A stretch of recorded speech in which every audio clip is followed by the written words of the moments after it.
और सूर्यकांत त्रिपाठी निराला। छायावादी कविताएं और सूर्यकांत त्रिपाठी निराला।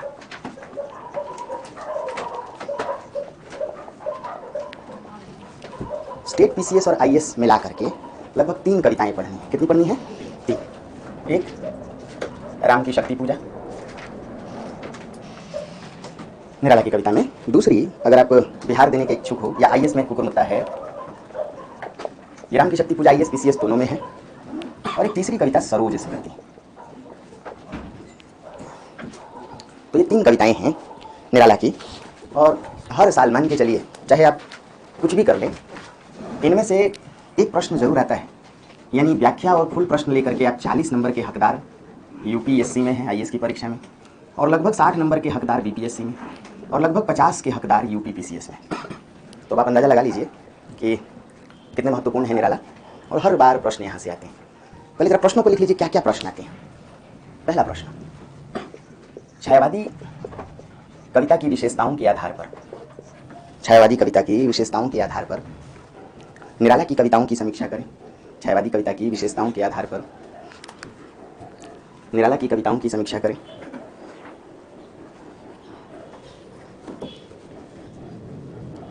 प्रियांशु, इसको भी खोलना, हवा है। अरे मैं खोलने बोल रहा हूँ, तुम लोग बंद करने की बात करते हो। बसंत की हवा रुकोगे। तो छायावादी कविता की विशेषताओं के आधार पर निराला की कविताओं की समीक्षा करें या राम की शक्ति पूजा की समीक्षा करें।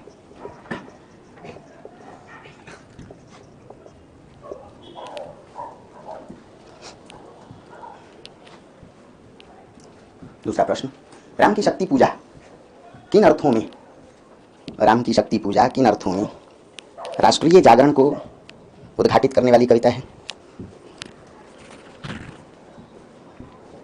तर्क तथा उदाहरण सहित इस कथन की पुष्टि करें, को उद्घाटित करने वाली कविता है।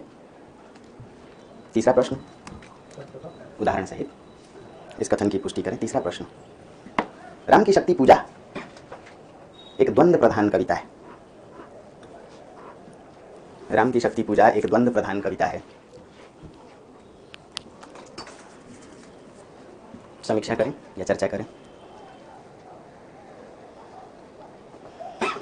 नेक्स्ट, राम की शक्ति पूजा में नाटकीयता और महाकाव्यात्मकता। राम की शक्ति पूजा में नाटकीयता और महाकाव्यात्मकता के तत्व सहज ही देखे जा सकते हैं। नाटकीयता और महाकाव्यात्मकता के तत्व सहज ही देखे जा सकते हैं। इस मत की पुष्टि करें, इस मत की पुष्टि करें। नेक्स्ट, कुकुरमुत्ता की मूल संवेदना को उद्घाटित करते हुए, कुकुरमुत्ता की मूल संवेदना को उद्घाटित करते हुए यह तर्क दें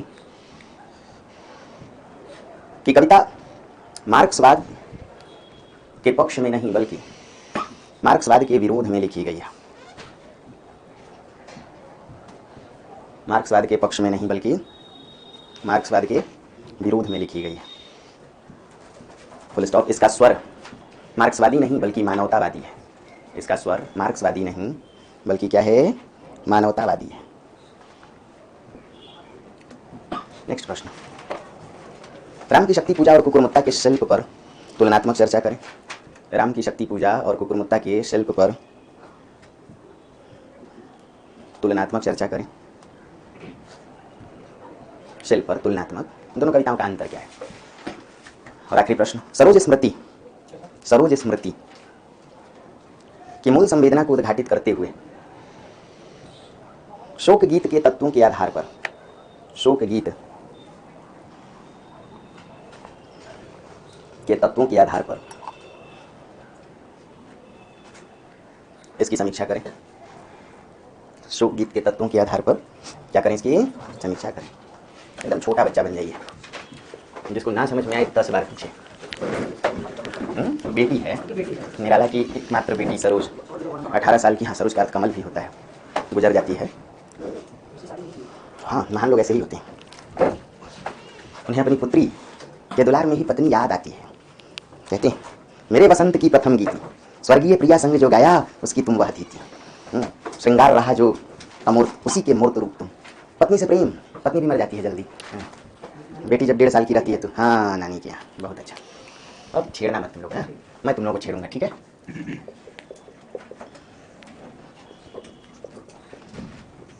जो छायावादी कविता है उसकी काल सीमा 1920 से 1936 है। जरा महसूस कीजिए तो क्या हम पराधीन थे? क्या थे हम? पराधीन थे। दोस्तों मेरी उंगलियां दिख रही हैं बोर्ड पर? हाँ नहीं दिख रही हैं। अब देखो, अब भी नहीं दिख रही हैं, तो अब कोई चांस नहीं है। दिख रही है ना, तब ठीक है। समझ सकते हैं आप कि कोई भी छाया, जैसे देखो ये उंगलियों की छाया, एक एक उंगली देखो, मेरी उंगली कहाँ से कहाँ तक है। मुश्किल से 2.25 इंच की भी उंगली ये नहीं होगी। और लगभग अगर बोर्ड पर देखें, ये देखिए, तो एक एक उंगली 3-3 फीट की हो जा रही है। बोलो छाया मतलब परछाई, और परछाई हमेशा काल्पनिक होती है। सुबह यदि अपनी छाया आप देखेंगे तो आप 40-50 फीट के नजर आएंगे, शाम को भी इतने ही, और दोपहर में देखोगे तो अगर तुम 6 फीट के भी हो तो 1.5 फीट के नजर आओगे। ठीक 12 बजे से 1.5 बजे या 2 बजे तक देखिएगा तो आपकी छाया बस ये नटकू छाया एकदम हम और नाचे, मतलब मेरे जैसे लोग आपको लंबे हो। तो कभी भी छाया वास्तविक नहीं होती। कैसी होती है दोस्तों? ये जो दौर था पराधीनता का दौर था। कैसा दौर था? और दुश्मन मजबूत था। बोलो मेरे साथ, जब भी दुश्मन मजबूत हो तो उसके खिलाफ कोई सीधी बात नहीं कही जा सकती। तो जब सीधी बात नहीं कही जा सकती तो बात घुमा फिरा के कही जाती है ना। ऐसी घुमा फिरा कर कही गई बात को ही काल्पनिक बात, रहस्यात्मक बात। कितनी सुंदर हवा बह रही है, तुम लोग सब बंद बंद करके छुट्टी दे दें, फाइनली छुट्टी ना दे दें हैं। आज वैलेंटाइन डे है, इसकी आपको शुभकामनाएं, और साथ ही उस संवेदना, उस मर्म को भी याद करने। ठीक आज ही के दिन 1 साल पहले एक सैनिक पुत्र होने के नाते हमारे रणबांकुरों की क्या कहें, उनके चिथड़े भी शायद नहीं बटोरे जा सके थे। तो वैलेंटाइन डे से बेहतर है ब्लैक डे हम लोग मना लें, याद करो कुर्बानी। दोस्तों जब आप सो रहे हो और आपके घर में कोई चोर घुस आए तो ऐसे चोरों को साधु तो नहीं कह सकते। हम सो रहे थे, इसलिए छायावाद हमें जगाने के लिए, हम अतीत में कभी गुलाम नहीं बने लेकिन यहाँ के गुलाम बने, तो हमें जगाने के लिए नौ जागरण परक चेतना का प्रसार करने वाली धारा है। लेकिन अंग्रेज मजबूत थे, इनके खिलाफ सीधी बात, सपाट बात नहीं कही जा सकती थी, इसीलिए लाक्षणिक अंदाज में तब लिखते हैं, कभी शेरों के माद में आया आज सियार, जागो फिर। ये सियार कौन? सियार का काम क्या है?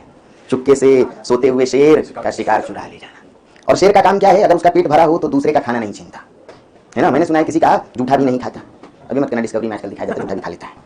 हम भारतीय, इतिहास गवाह है कि भारत ने कभी किसी पर आक्रमण नहीं किया, इतिहास गवाह है। अभी एक सर्वे देख रहे थे हम लगभग महीने भर पहले कि जिस संस्कृति पर हम न जाने कितने आरोप मढ़ देते हैं, उस भारत ने कभी किसी पे आक्रमण नहीं किया, किसी की शांति नहीं छीनी, किसी की आबरू नहीं लूटी उस संस्कृति ने। तो हम शेर की तरह, क्योंकि जो दूसरों को डराता नहीं वो किसी से डरता भी नहीं। शेर निडर है लेकिन सोया है। हमारे दौर में एक प्रश्न बनता था, अंग्रेजों ने भारत को बेखबरी के दौर में लूटा, काय का लूटा? चुराया, चोर कहेंगे।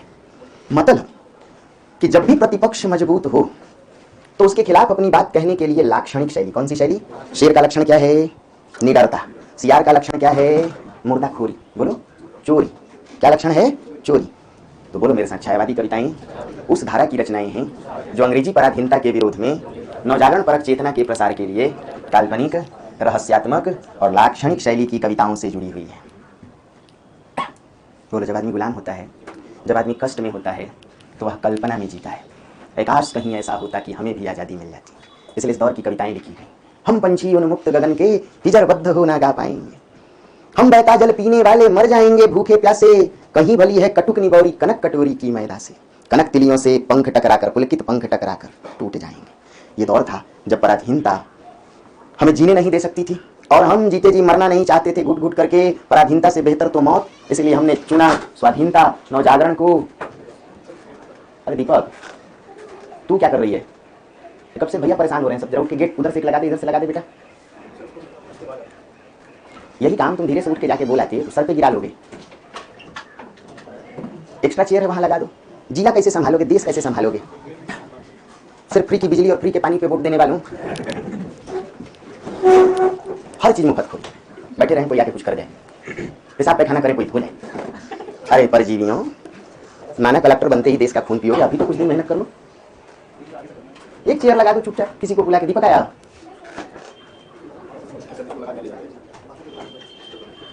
लिखिए, छायावादी कविता 1920 से लेकर, छायावादी कविता 1920 आदि, अब उसको भी लगा लेना। Thank you, God bless you. जब तक तुम्हारा मास्टर डिस्टर्ब ना हो जाए तब तक तुम लोग इतनी उंगली करते हो, इसलिए दूसरे मास्टर कभी तुमसे पर्सनल नहीं होते, तुम भाड़ में जाओ, उनकी भावना होती है, उनका ध्यान होता है कि तुम पैसे दे दिए, गो टू हेल। तब तक तुमसे बाबू, भैया, बच्चा, मेरे लाल, तुम कभी नहीं पूछते, और तुम ऐसे ही चापलूस शिक्षकों की चापलूसी में जिंदगी को गुजार दोगे। और यहाँ तो थप्पड़ मार के पढ़ाऊंगा, सिलेक्शन के बाद भी मारूंगा, बोलो औकात है तो पढ़ लो। पहले भी गाली, बाद में भी गाली, सिलेक्शन के बाद कभी नहीं बोलता हूँ आइए जी बैठिए जी, उसके बाद भी हराम को राजा। काम बता, सर बेटे का मुंडन है, अच्छा नहीं आता, आगे बोल। ये प्रेम है, वाकई प्रेम है, क्योंकि समझ रहे हो। तो लिखो पहले दो लाइन, छायावादी कविताएं 1920 से 1936, छायावादी कविताएं 1920 से 1936 के दौर में लिखी गई, लाक्षणिक, कौमा रहस्यात्मक तथा कल्पनाशील कविताओं का नाम है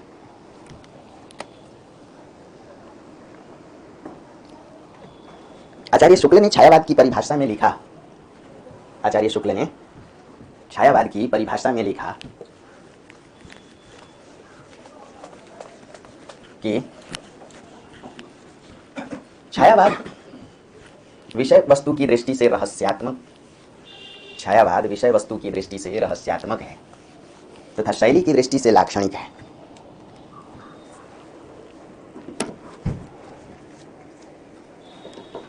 शैली की दृष्टि से कैसी है? लाक्षणिक है। छायावादी कविता, नीचे नीचे से लिखिए, छायावादी कविता को बंधन विरोधी कविता का नाम दिया गया। छायावादी कविता को किसका नाम दिया गया? बंधन विरोधी कविता का नाम दिया गया। देखिए बोर्ड पर, इस दौर में दोस्तों दो प्रकार के बंधन थे।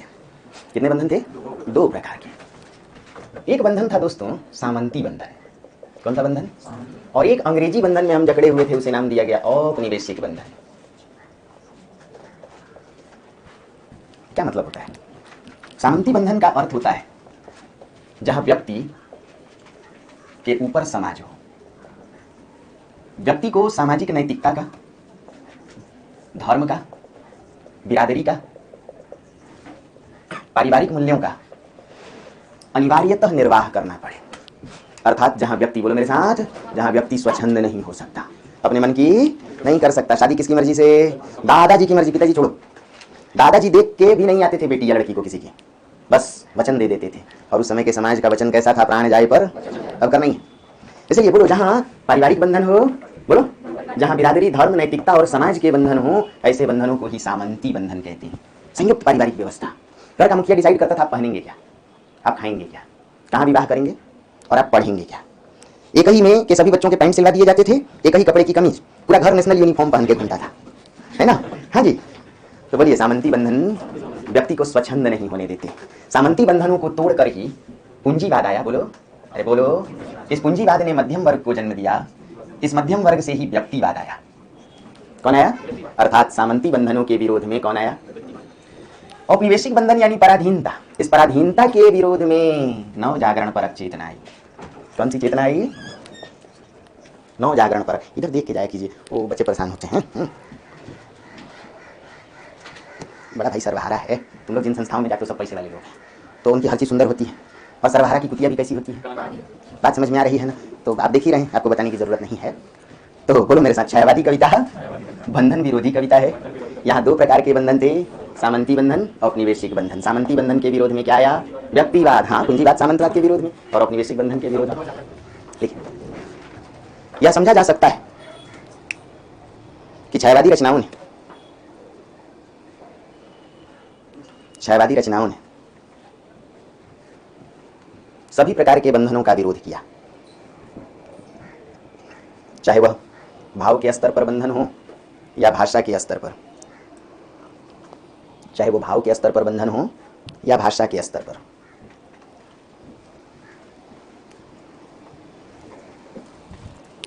देखिए, छायावादी कविताओं में 4 बड़े रचनाकार माने गए। कौन कौन? निराला, पंत, प्रसाद और महादेवी वर्मा। तो पंत जी कहते हैं छायावादी कविताओं के विषय में, समझिएगा पंक्ति से, अब खुल गए छंद के बंद,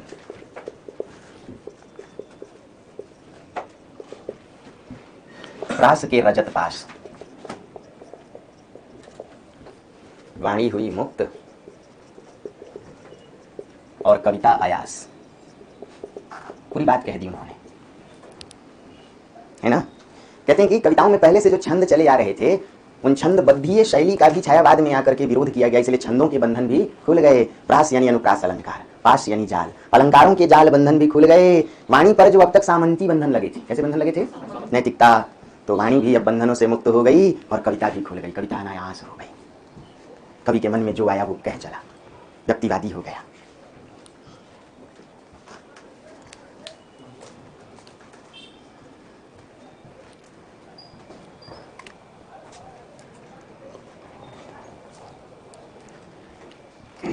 छायावादी कविताएं मुक्ति कामना से भरी हुई हैं।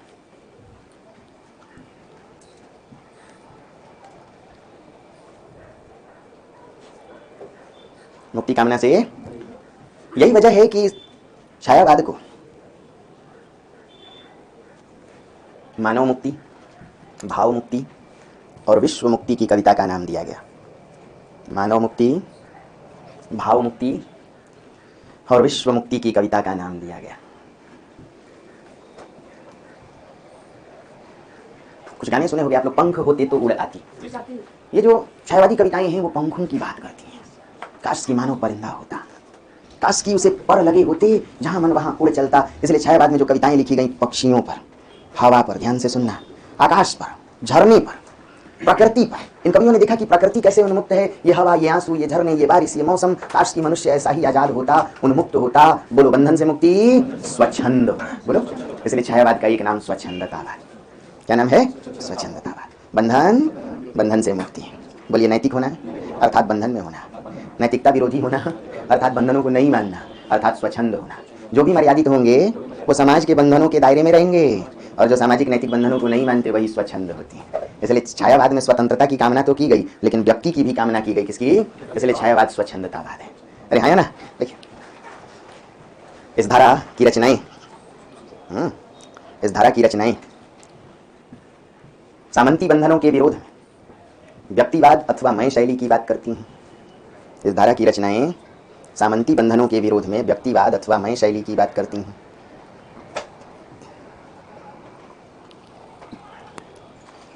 तो औपनिवेशिक बंधनों के विरोध में नव जागरण परक चेतना का प्रसार करती हैं।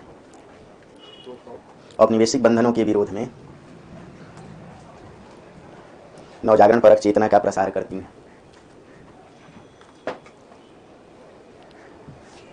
डॉक्टर नामवर सिंह ने छायावाद की परिभाषा में लिखा, डॉक्टर नामवर सिंह ने छायावाद की परिभाषा में लिखा,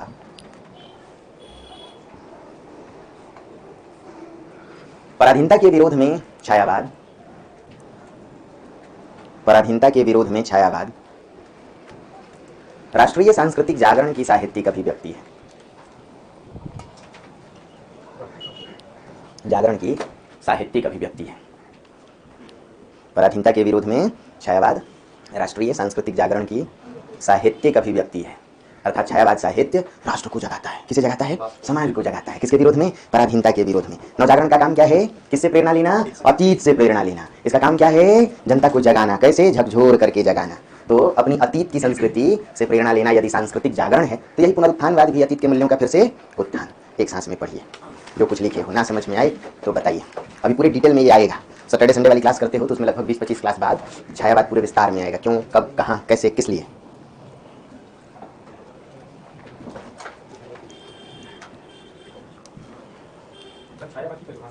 मतलब छायावाद की परिभाषा दिया मैंने जितेंद्र की परिभाषा में लिखा, जितेंद्र न केवल शालीन, सौम्य और विनयशील है, बल्कि पढ़ने में भी बहुत कुशाग्र है ना। बोलो, मैंने तुम्हारी प्रशंसा में लिखा, यानी आपके लिए लिखा, छायावाद की परिभाषा में, यानी इसकी परिभाषा के लिए।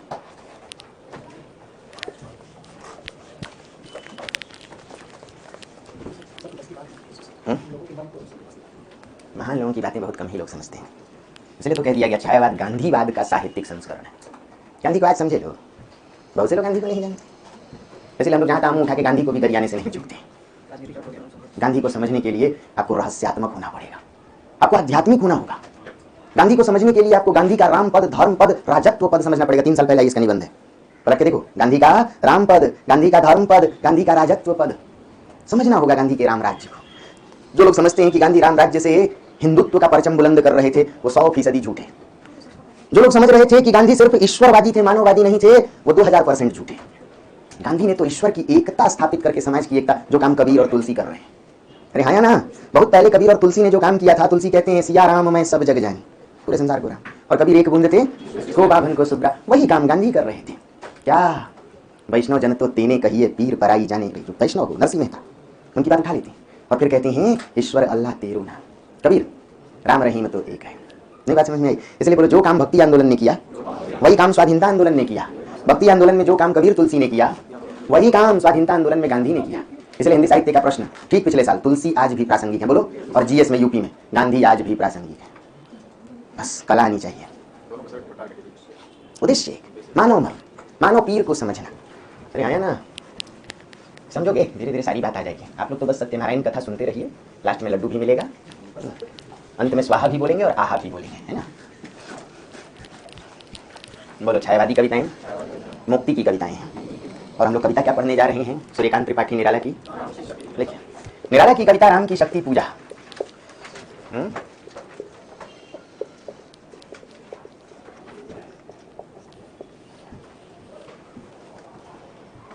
राष्ट्रीय जागरण के साथ साथ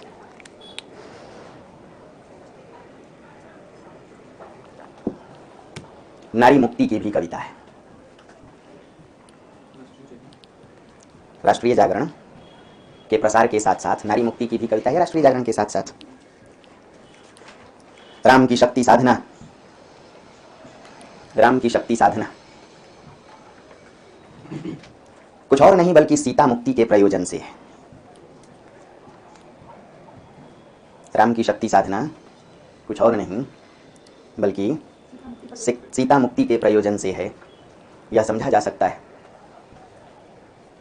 कि यहां सीता मुक्ति नारी मुक्ति का पर्याय है।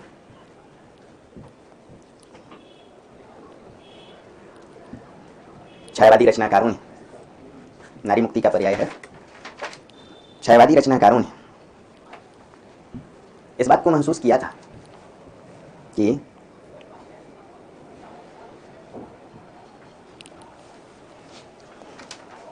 जब तक नारी चार दीवारी से मुक्त नहीं होगी, एक ही शब्द है, चार ही चहार फारसी में हो जाता है, किस्सा ये चहार दरवेश से मुक्त नहीं होगी नारी चार दीवारी से, तब तक स्वाधीनता की कामना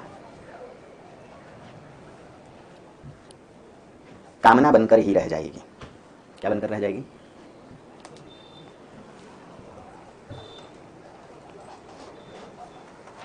कुछ बात समझ में आने लगी है?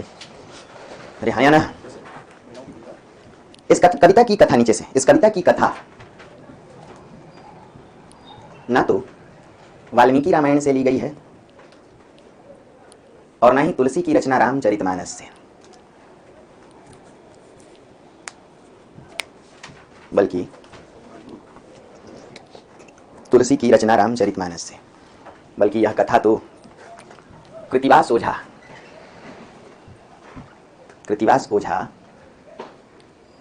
की रचना बंगला रामायण से ली गई है।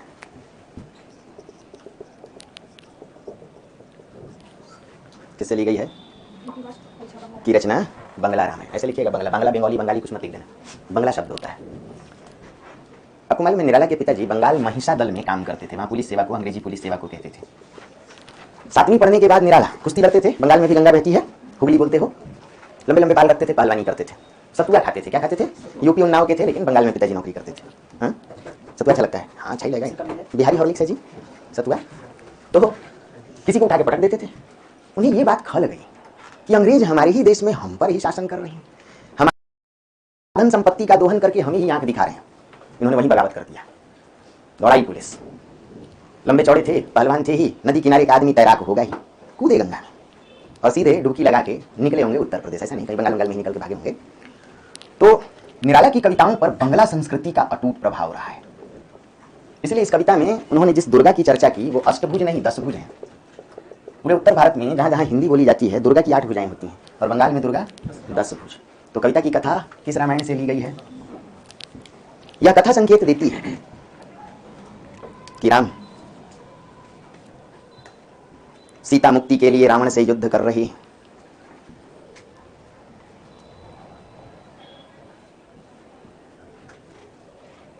परंतु राम और रावण के युद्ध में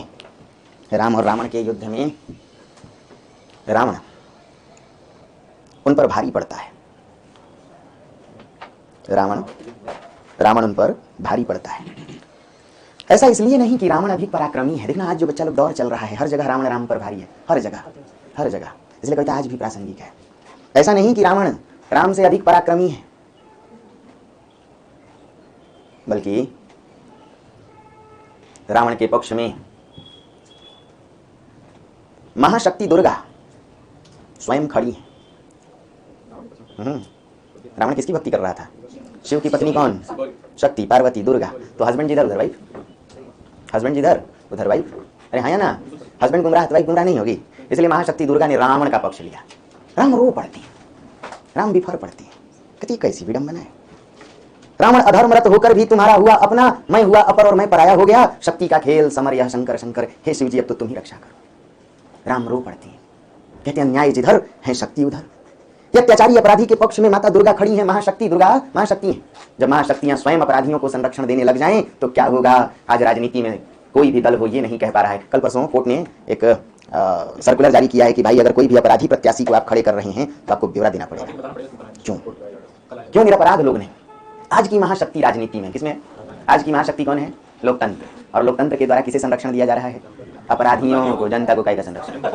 तुम लोग तो फ्री के लॉलीपॉप पे सिर्फ वोट दो बस। हम जैसे लोग सिर्फ उंगली खाली करा सकते हैं, मुंह काला करा सकते हैं। ये सारा माल पुआ तो कोई और भुगतता है। पता नहीं कब, इसमें लगता नहीं। ये वाला थोड़ा मामला बड़ा टेढ़ा है।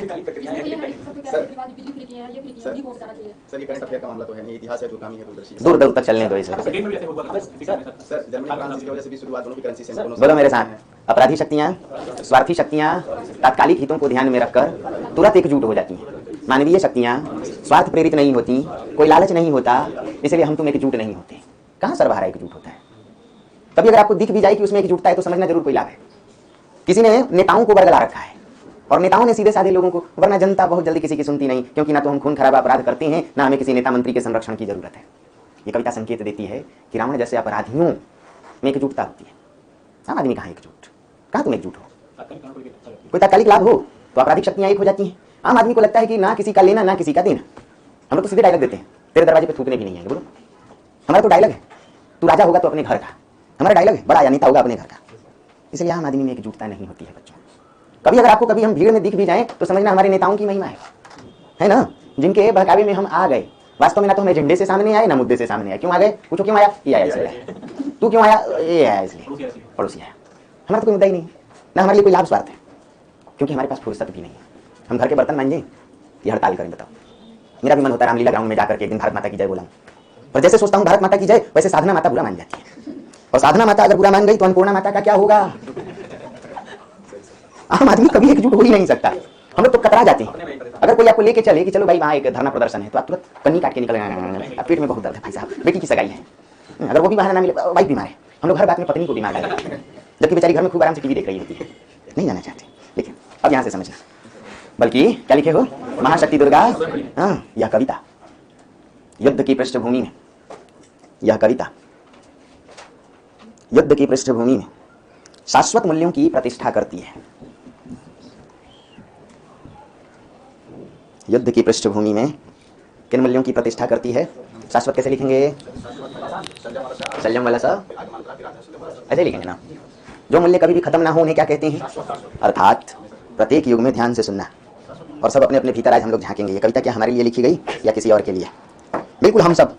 इस कविता का जितना जिम्मेदार मैं हूं उतने तुम सब भी। जितने जिम्मेदार राम थे उतने ही आज के हमारे नेता भी। समझना, इस कविता में हर व्यक्ति शरीक नजर आएगा, बस भीतर झांकना अपने। कई मोर्चे खुलेंगे इस कविता में। अर्थात प्रत्येक युग में धर्म, मानवता और न्याय को धर्म, मानवता और न्याय को अधर्म, अमानवीयता तथा अन्याय से जूझना पड़ता है।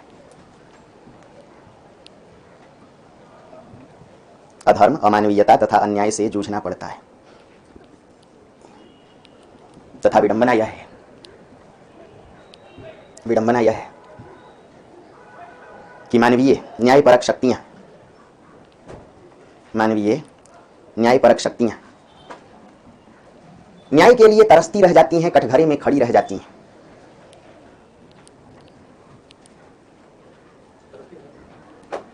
कटघरे में खड़ी रह जाती हैं और अन्यायी शक्तियां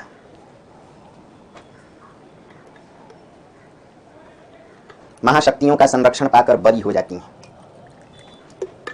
कौन भाग गया देश से? बोलो ना। सत्ता पक्ष कहता है मैं नहीं, विपक्ष कहता है मैं नहीं, तथा न्यायी शक्तियां महाशक्तियों का संरक्षण पाकर बरी हो जाती हैं।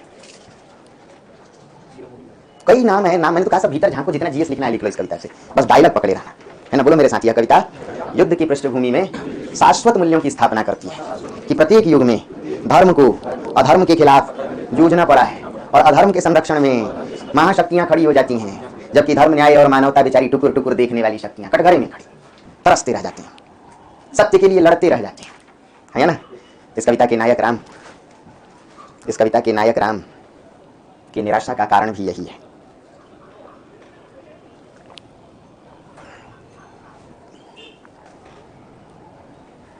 उन्हें लगता है कि यदि यह युद्ध नर भालुओं की सामूहिक सेना का, किसकी सेना है? नर भालुओं की, राम की राक्षसी सेना के विरुद्ध होता, नर भालुओं की सामूहिक सेना का राक्षसी सेना के विरुद्ध होता, तो रावण को मैं चुटकी में मसल देता। रावण को मैं किसमें मसल देता? चुटकी में। पर नहीं है ना, परंतु जब स्वयं महाशक्ति रावण से आमंत्रण पाकर युद्ध में उतर आई हूं, तो फिर न्याय की रक्षा संभव भी कैसे है? स्वयं महाशक्ति रावण से आमंत्रण पाकर युद्ध में उतर आई हूं, तो फिर भला न्याय की रक्षा कैसे संभव है? तो फिर भला न्याय की रक्षा कैसे संभव है? ठीक 7 पन्ने हटाओगे तो आपकी कविता, तो फिर भला न्याय की रक्षा कैसे संभव है? ठीक 7 पन्ना हटाएंगे तो राम की शक्ति पूजा है, उसका पहला, दूसरा, पेज संख्या 98 पलट लीजिए। 98 कविता में 7 पन्ने के बाद, बातचीत मत करो, जल्दी खोलो। कविता के 7 पन्ने सरकाओ, राम की शक्ति पूजा आएगी, उसमें पेज संख्या 98 है ना। देखिए इधर, ठीक यहाँ पर 98 के यहाँ, बोले रघुमणि मित्रवर विजय होगी ना समर। राम बोलते हैं सभासदों को, दोस्तों इस युद्ध में अपनी जीत नहीं हो, नहीं मिला। क्यों नहीं मिलेगी जीत? तुम्हें कविता नहीं मिला है तो जाके ले लेना, जेरोक्स से। अच्छा दिए हैं। यह नहीं रहा नर वानर का राक्षस से रण, ये मानव वानर भालुओं की सामूहिक सेना का राक्षस से युद्ध नहीं है। किसके खिलाफ युद्ध है? महाशक्ति के खिलाफ। उतरी पा महाशक्ति रावण से आमंत्रण, अन्याय जिधर हैं उधर शक्ति, कहते छल छल हो गए नयन। राम रूप कहते हैं अगर रावण से युद्ध होता तो मसल देता उसको। काम है दशरथ के कुल का, रघु कुल का, शास्त्र धर्म जीवन भर पालन किया, नैतिकता मर्यादा पिता वचन, मानवता की रक्षा। ना तो अधर्म कभी समझ में आया, ना कोई पाप किया, पर आज हार गया हूं मैं। क्यों? ऐसा इसलिए नहीं कि इस दुष्ट आतताई में इतनी ताकत है। पराक्रम बल की बात हो तो मैं इसे मिनटों में मसल दूं, लेकिन जब शक्ति पुंज, संसार की सभी शक्तियों का पुंज महाशक्ति स्वयं उतर आए प्रचंड रूप धारण करके, तो भला उन्हें कौन हरा सकता है? जब तुम्हारे अपने ही तुम्हारे विरोध में खड़े हो जाएं तो तुम लड़ोगे भी किससे? जब घर वाले ही तुम्हें रोक रहे हो तो दुश्मनों से तुम पार पाओगे भी कैसे? कहते हैं राम, देखो इधर यहाँ पे, बोले आया ना समझ में यह दैवी विधान, यह शक्ति यह माता का विधान, न्याय समझ में नहीं आया। क्यों? रावण अधर्म रत भी अपना, मैं हुआ अपर, शक्ति का खेल यह समर शंकर शंकर। क्या यही शक्ति का न्याय है? क्या यही विधि का विधान है कि दुष्टों और पापियों की रक्षा होगी अब, और मानवता टुकुर टुकुर मुखर्जी नगर में देखती रहेगी, सुबह से शाम कभी जीएस कभी हिंदी करती रहेगी? बेईमानों के बच्चे तुरंत कहीं ना कहीं लग जाते हैं, घूस देकर, सीटों को खरीद कर। हमारे यहाँ पीसीएस कि कई अध्यक्ष की अलमारियां जब खोली जाती हैं तो पैसे गिरते हैं। पता नहीं तुम लोग सब न्यूज देखे कि नहीं। कई हरियाणा का, पंजाब का, झारखंड का, बिहार का, यूपी का, कोई एक स्टेट हो तो बताएं।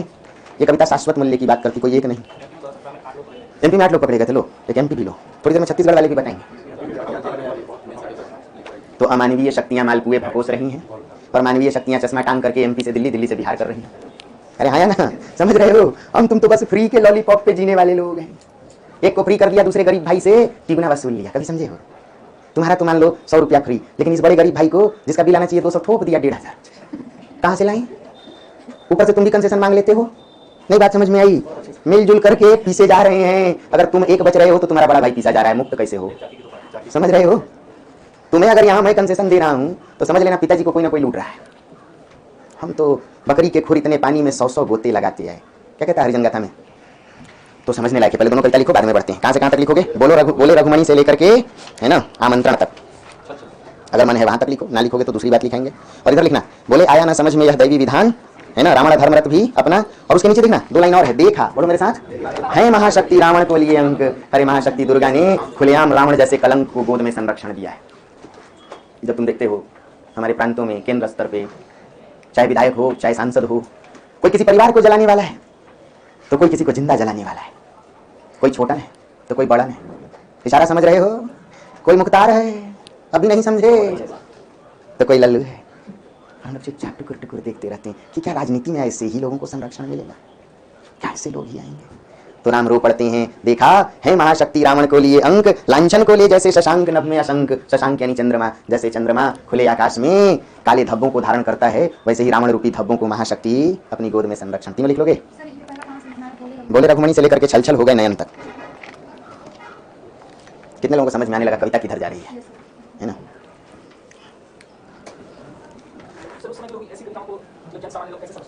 हमेशा अच्छी बात को जन सामान्य कभी नहीं समझा। अभी तो बोले ये कविता शाश्वत मूल्यों की स्थापना करती है, क्योंकि जानते हो अच्छी बात कहने से हम तुम डरते हैं। बात समझना, हर समय कोई ना कोई दबाव रहा है अभिव्यक्ति पे। आज हम तुम अच्छी बात कहने से डरते हैं, कहीं रोजी रोटी ना छीन जाए, कहीं जेल ना हो जाए, है ना?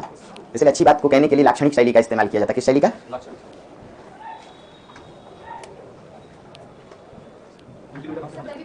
दैवीय, सृष्टि का, देवी देवताओं का। बोले रघुमणि आया न समझ में यह दैवी विधान, रावण अधर्मरत होकर भी हुआ अपर, मैं हुआ अपर। शक्ति का खेल समर शंकर शंकर तक। अरे दोनों 3-3 लाइन लिख लो भैया लोग। क्यों लिखवाते हैं आप लोगों से, कोई बताएगा? नहीं पहुंच जाए तो ठीक, निकल भी आए, क्योंकि व्याख्या की पंक्तियां यहीं से आई हैं।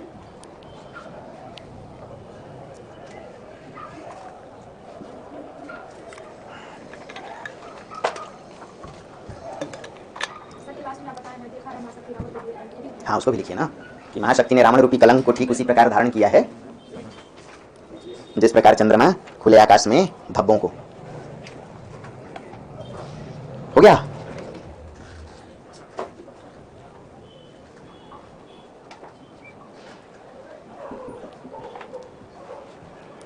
बढ़िया, आगे जल्दी जल्दी लिखना चाहिए। इस कविता की केंद्रीय समस्या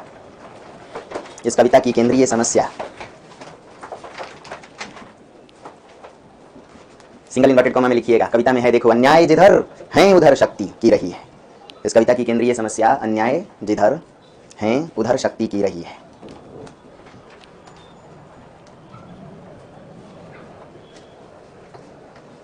निराला की कविताएं न केवल तात्कालिक मुद्दों पे बात करती हैं,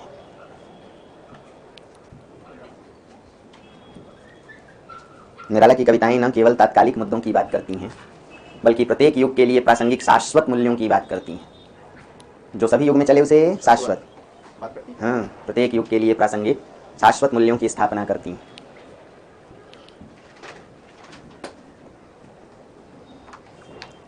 रावण के पक्ष में महाशक्ति दुर्गा का खड़ा होना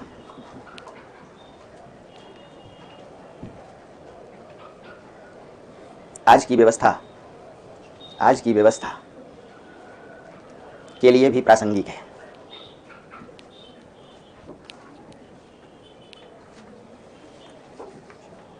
आज की महाशक्ति राजनीति और लोकतंत्र में निहित है। आज की महाशक्ति क्या है? लोकतंत्र, राजनीति। परंतु उसके द्वारा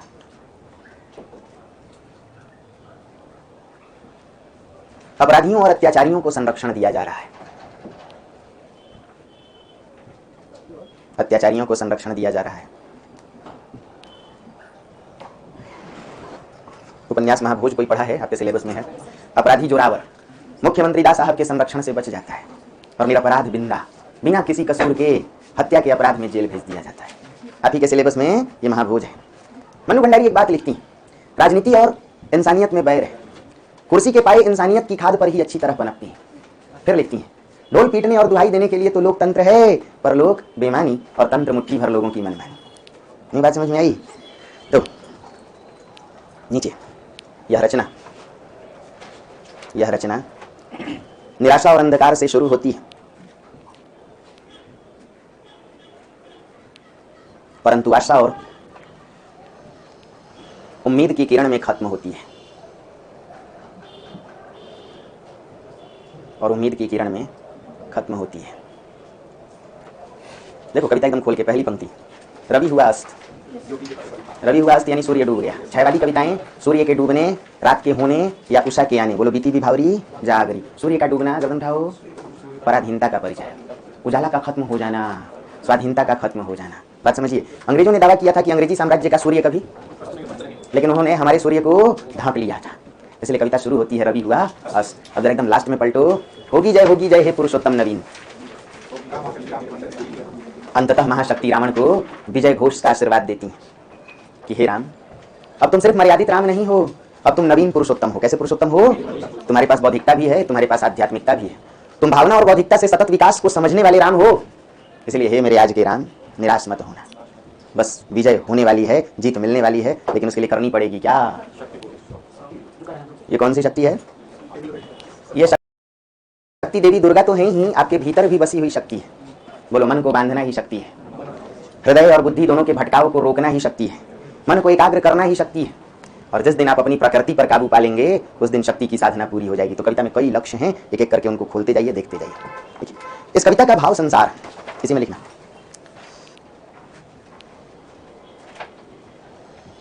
भाव संसार ब्रैकेट में अर्थ 3 स्तरों पर उद्घाटित है। व्यक्तिगत स्तर पर रचनाकार निराला के जीवन से जुड़ा हुआ है।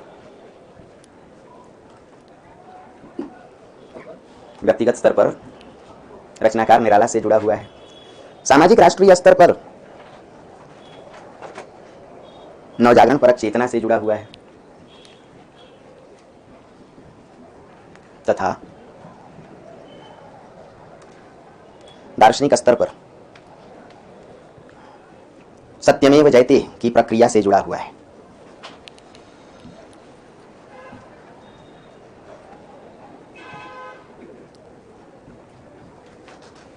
यह कविता अंधकार से शुरू होती है और राम के मन में कई अवसरों पर यह निराशा रूपी अंधकार व्याप्त देखा जा सकता है। व्याप्त निराशा रूपी अंधकार। डॉक्टर विजयदेव नारायण शाही जैसे आलोचकों ने लिखा, विजयदेव नारायण शाही जैसे आलोचकों ने लिखा कि इस कविता का अंधकार, डॉक्टर विजयदेव नारायण शाही जैसे आलोचकों ने लिखा कि इस कविता का अंधकार, ब्रैकेट में राम की निराशा,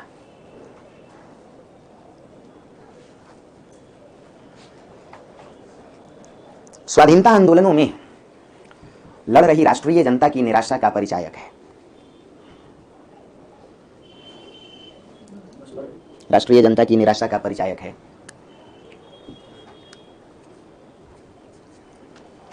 उन्नीस 1936 में लिखी गई यह कविता संकेत देती है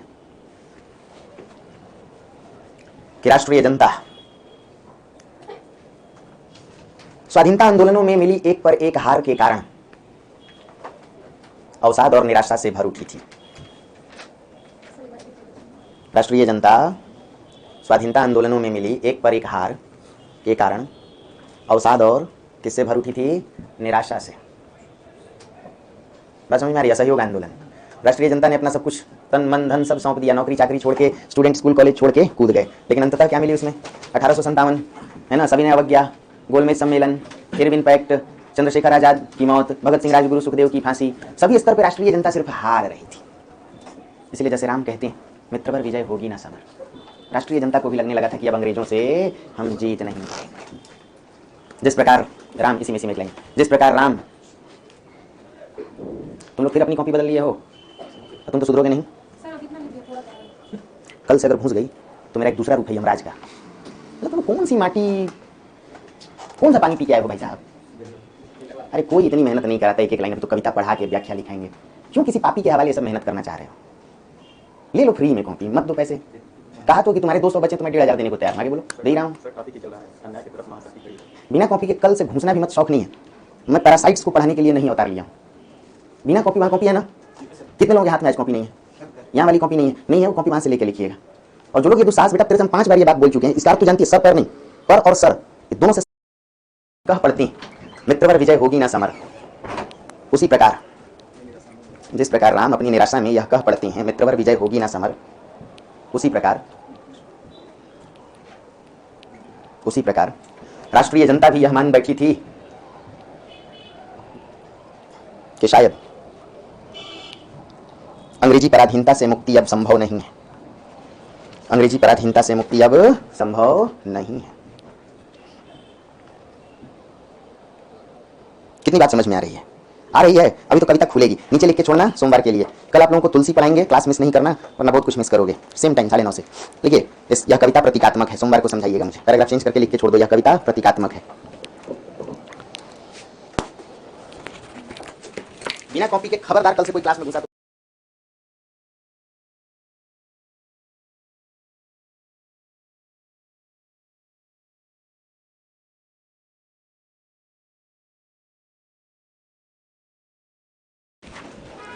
अब आप समझ सकते हैं कि राष्ट्रीय जागरण या नवजागरण को ध्यान में रखकर लिखा गया। ठीक है, करेंगे उस पर काम, तो उसके आगे लिखेंगे। कुछ समझा तो पूरा ये नहीं ना? अरे पगले लोग, तुम लोगों के फायदे के लिए इतना बकबक करता रहता हूँ। मतलब 5 मिनट में सिलेबस लोग खत्म करते हैं और कहते जाइए फिनिश। उसके बाद 5 साल तक न हिंदी समझ में आती है न आदमी खुद समझ आता है। तो ये जो कविता लिखी गई दोस्तों, वो राष्ट्रीय जागरण या नवजागरण को ध्यान में रखकर लिखी गई। समझ सकते हैं कि एक तरफ अंग्रेजी शक्तियां थीं, अत्याचारी शक्तियां थीं, और दूसरी तरफ भारत की मासूम जनता थी, न्याय और मानवता का पक्षधर। आज तक हिंदुस्तान ने कभी किसी पे आक्रमण नहीं किया है, किसी की शांति को छीनने की कोशिश नहीं की, किसी को हताहत करने की कोशिश नहीं की। राम इसी भारतीय जनता के प्रतिनिधि हैं, प्रतीक हैं, और रावण अंग्रेजी अत्याचारी अन्यायी शक्तियों का परिचायक है। इस कविता में राम की पीड़ा यह है कि रावण के पक्ष में महाशक्ति दुर्गा है। आप लोग जीएस पढ़ते हो, याद करो first world war, second world war, तो ट्रिपल अलायंसेस बनते थे, जैसे जैया, इफारू, इंग्लैंड, फ्रांस, रूस। कहते हैं कि उस समय की जो महाशक्ति थी वो रसियन ताकत थी। सुने होंगे, उस समय की महाशक्ति अंग्रेजी अत्याचारियों के साथ खड़ी थी, ब्रिटेन वालों के साथ। खूब इतिहास भूगोल पढ़े हो, है ना? और भारत जो धर्म, धन्य, मानवता को, न्याय को, इंसानियत को, मासूमियत को हमेशा लेकर चलने वाली शक्ति रही है, बेचारी अकेली पड़ी हुई थी, शोषण का शिकार। तो जैसी दशा उस समय भारतीय जनता की थी, कुछ वैसी ही दशा राम की है। इस कविता में राम की निराशा कुछ और नहीं, स्वाधीनता आंदोलन में लड़ने वाली जनता की निराशा है। राम जानते हैं इस बात को कि रावण कोई बहुत पराक्रमी नहीं, और है भी अगर बहुत पराक्रमी, अति बलशाली, तो मैं इसे चुटकी में मसल दूंगा। लेकिन जब महाशक्ति खुद ही आमंत्रण पाकर के अत्याचारी के पक्ष में खड़ी हो जाएं, तो फिर न्याय की रक्षा कैसे होगी? ये कविता न केवल तात्कालिक प्रसंग को उठाती है, बल्कि शाश्वत प्रसंगों को, कि प्रत्येक युग का राम, अर्थात प्रत्येक युग में धर्म और मानवता को अत्याचारी, अधार्मिक, अन्यायी, अमानवीय शक्तियों के खिलाफ द्वंद्व करना पड़ता है।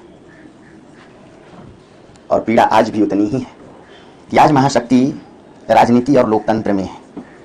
आज महाशक्ति किसमें है? परंतु यह राजनीति और लोकतंत्र देखा जाए तो अपराधियों को संरक्षण दे रहे हैं। लोकतंत्र अपराधियों के संरक्षण में लगा है। अदालत भी अब ये सर्कुलर जारी करने को मजबूर है, और वो भी दबे स्वर में, कि अगर किसी पार्टी ने अपराधी को प्रत्याशी बनाया तो कारण बताना पड़ेगा। अब मुझे एक बात नहीं समझ में आ रही है कि बनाए ही क्यों, कि कारण बताना पड़े। क्यों ना ऐसा कोई कानून पारित हो कि एक भी दाग हो तो वह लोकतंत्र का नुमाइंदा नहीं हो सकता। लेकिन खुलेआम ऐसे अपराधी, हत्यारे, बलात्कारी निर्लज भाव से घूम रहे हैं, जेलों में बंद।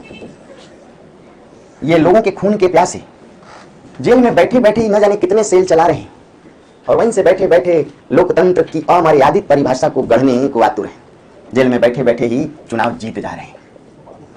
कई नाम है, नाम लेने की जरूरत नहीं। एक दो नाम, एक धर्म, एक संप्रदाय का नाम होता, एक जाति। लगभग सभी वर्गों से, सभी समुदायों से ऐसे राक्षस निकलते हैं। इन राक्षसों की कोई जाति नहीं होती। तो पीड़ा न केवल राम की है बल्कि आज के भी राम की है। तुम जैसे लोग सुबह से शाम मुखर्जी नगर में कभी जीएस कभी हिंदी मेहनत करते हो, एक तकबा को ध्यान लगाए। और इन धनाढ़ लोगों जैसे तैसे फरेब से कमाए हुए लोगों के बच्चे विदेशों में पढ़ते हैं, यहां भी आकर के हमारे हीरो बनते हैं। जननायक समझना, एक दो नाम नहीं है, असंख्य। वो अंगूठा छाप भी हैं तो हीरो हैं। उनके लिए सरकारी नौकरी, सरकारी संरक्षण सब कुछ है, और हम तुम इनके सब जुबाग में आकर, बहकावे में आकर या तो सिर्फ दिग्भ्रमित रहे हैं या कहीं ना कहीं अपने पैरों पर ही कुल्हाड़ी मार रहे हैं। ये कविता सभी काल के लिए सत्य है। यदि राम के समय के लिए सत्य है तो निराला जब कविता लिख रहे थे, निराला कालीन भारत के लिए भी सत्य है। उस समय भी अंग्रेजों के पक्ष में रूस जैसी शक्तियां, और आज के समय में भी ये कविता उतनी ही प्रासंगिक है। सवाल है कि फिर कथा की क्यों आवश्यकता पड़ी? निराला ने साफ साफ बातें क्यों नहीं लिख दी? तो हम उस समय पराधीन थे। क्या थे? और पराधीन जनता शोषणकारी शक्तियों के खिलाफ अपनी बात सीधे सीधे नहीं कह सकती। अंग्रेजों ने नाम सुने होंगे, करजन से लेकर लिप्टन तक सुने हो। सबने अभिव्यक्ति पर प्रतिबंध लगा रखे थे। कई प्रकार के प्रेस एक्ट थे, कई प्रकार, हाँ थोड़ा सा चेम्सफोर्ड अच्छा काम किया, थोड़ा रिपन। बाकी ये लिप्टन करजन जितने थे सब एक नंबर के हाँ लुच्चे थे। तो जब अभिव्यक्ति पर प्रतिबंध लगा हो, शोषणकारी मजबूत हो, तो उसके खिलाफ अपनी बात को कहने का तरीका भी और क्या हो सकता है? निराला जैसे रचनाकारों ने कथात्मकता के माध्यम से, किसके माध्यम से? प्रतीकों के माध्यम से अपनी बात को कहने की कोशिश की। इसलिए यह रचना कथात्मक भी है, प्रतीकात्मक भी है। यहाँ राम ऊपर देखना, स्वाधीनता आंदोलन में शरीक राष्ट्रीय जनता के प्रतीक हैं। रावण अंग्रेजी शक्तियों का परिचायक है, और सीता जिनका हरण हुआ है वो सीता भारत की खोई हुई स्वाधीनता या भारत की खोई हुई स्वतंत्रता का। कितनी बात समझ में आ रही है? तो लिखिए, यह रचना प्रतीकात्मक रचना है। ये लिखे छोड़ा था ना प्रियंका। बहुत हल बनाने से पेट गड़बड़ हो जाता है, और जब पेट गड़बड़ हो जाए तो दिमाग अपने आप काम करना बंद कर देता है। हाँ, आप लोगों को शायद नहीं मालूम। आप देखिएगा कि जब आप नर्वस हैं तो आपको अक्सर बाथरूम वगैरह लगता है ना? ये क्या है? हाँ, बहुत तेज लगता है।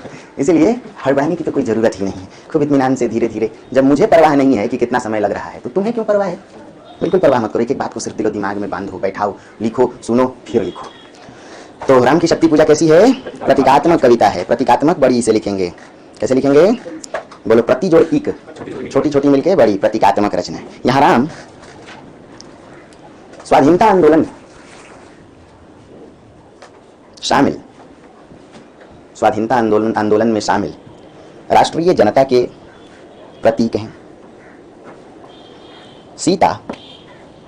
सीता भारत की, एक बार देखना बाबू, इसमें ऊपर कुछ हल्का गिरा, नीचे हल्का सा गिरा, नहीं गिरा, बैठे गिरा, नहीं से गिरा, कोई दिक्कत नहीं, बस, थैंक यू। सीता भारत की खोई हुई स्वतंत्रता का प्रतीक है।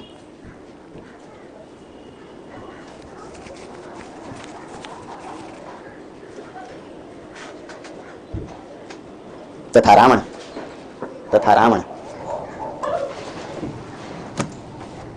अंग्रेजी शक्तियों का परिचायक है, जिसने भारत की स्वतंत्रता का, ब्रैकेट में सीता का, हरण किया है। भारत की स्वतंत्रता का, ब्रैकेट में सीता का क्या किया है? हरण किया है।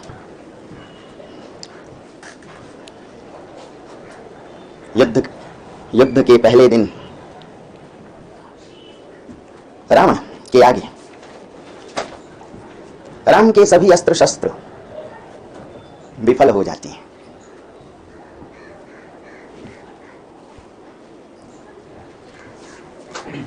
राम के बाण अमोघ या राम बाण कहलाते हैं। राम के बाण अमोघ या राम बाण कहलाती हैं, जो कभी निशाना नहीं चूकते, जो कभी निशाना नहीं चूकते, निशाना नहीं चूकते। राम के ऐसे बाण। अब आप समझ सकते हैं कि राष्ट्रीय जागरण या नवजागरण को